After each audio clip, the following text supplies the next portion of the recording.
Brace या splint, पैर को सहारा देने के लिए।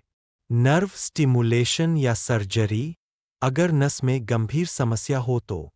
कारण के अनुसार इलाज, जैसे डायबिटीज का नियंत्रण, नस का दबाव हटाना आदि।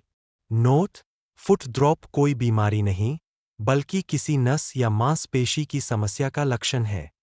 सही समय पर इलाज से सुधार संभव है, लेकिन देर होने पर यह स्थायी भी हो सकता है।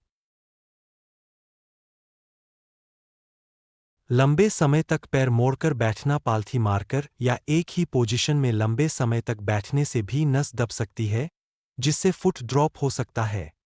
मधुमेह, डायबिटीज के कारण परिधीय न्यूरोपैथी, पेरिफेरल न्यूरोपैथी हो सकती है, जिससे नसें प्रभावित होती है और फुट ड्रॉप की समस्या हो सकती है। अन्य कारण संक्रमण, जैसे लाइम रोग, ट्यूमर या सिस्ट, लंबे समय तक बिस्तर पर आराम, अचानक वजन घटना आदि भी कारण हो सकते हैं।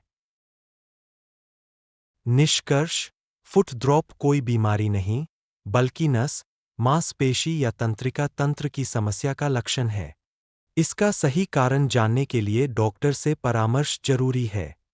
कभी-कभी टेंडन ट्रांसफर सर्जरी की जाती है,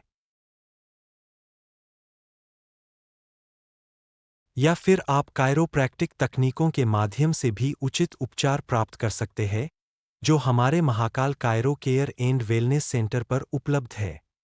सेवाओं का लाभ उठाने और दर्द मुक्त जीवन जीने के लिए आज ही हमसे संपर्क करें।